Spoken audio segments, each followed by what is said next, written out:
अस्सलाम वालेकुम वरहमतुल्लाहि वबरकातुहू।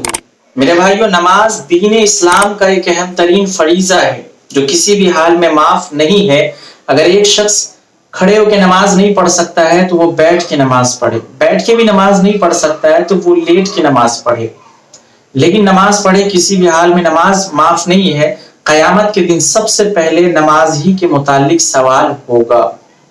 तो आज हम जानेंगे कि अदा और क़ज़ा किसे कहते हैं, किन औकात में क़ज़ा नमाज पढ़ी जाएगी और किन नमाजों की क़ज़ा की जाएगी, और क़ज़ाए उम्री किसे कहते हैं, नियत किस तरीके से करना है। तो सबसे पहले आप ये जानिए कि अदा और क़ज़ा किसे कहते हैं। जो नमाज हम वक्त के अंदर पढ़ते हैं वो अदा कहलाती है, और जो नमाज हम वक्त निकल जाने के बाद पढ़ते हैं वो क़ज़ा कहलाती है। असर का वक्त शुरू होने से पहले पहले ज़ोहर का वक्त है, उस दरमियान अगर हम ज़ोहर की नमाज पढ़ते हैं तो वो अदा होगी। जैसे ही असर का वक्त शुरू हो जाएगा तो ज़ोहर की नमाज अगर अब हम पढ़ते हैं तो ये नमाज हमारी क़ज़ा होगी। किन औकात में क़ज़ा नमाज पढ़ेंगे, तो 3 वक्तों के अलावा आप क़ज़ा नमाज किसी भी वक्त पढ़ सकते हैं। एक, सूरज निकलते वक्त, दूसरा ज़वाल के वक्त, तीसरा सूरज डूबते वक्त। इन 3 वक्तों के अलावा आप जब चाहे नमाज अदा कर सकते हैं।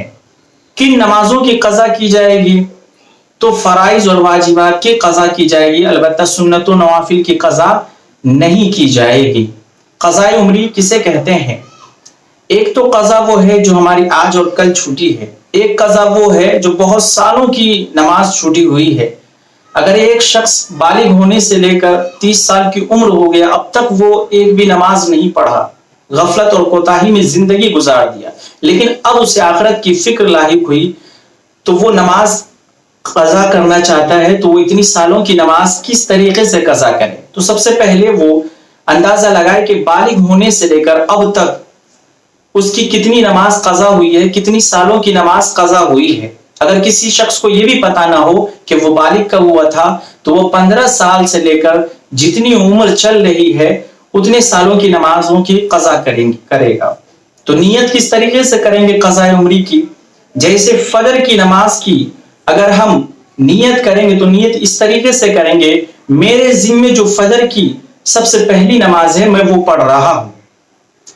अगर दूसरे दिन भी नियत करेंगे फजर की नमाज पढ़ने की तो इसी तरीके से नियत करेंगे, मेरे ज़िम्मे जो फजर की पहली नमाज है मैं उसे अदा कर रहा हूं, इसलिए कि जैसे ही उसने ये नमाज पढ़ी फजर की पहली तो वो ज़िम्मे से निकल गया, तो दूसरी तीसरी नहीं कहेगा बल्कि वो पहली कहेगा, इसलिए कि जो पढ़ चुका है वो ज़िम्मे से निकल चुका है। तो इस तरीके से हम नमाज अदा करेंगे। एक दिन में चाहे तो आप 2-2 दिन 3-3 दिन की नमाजें क़ज़ा पढ़ सकते हैं। दुआ कीजिए अल्लाह तबारक व तआला हम तमाम को इन बातों पर अमल करने की तौफीक इनायत फरमाए। अस्सलामु अलैकुम वरहमतुल्लाहि वबरकातुहू।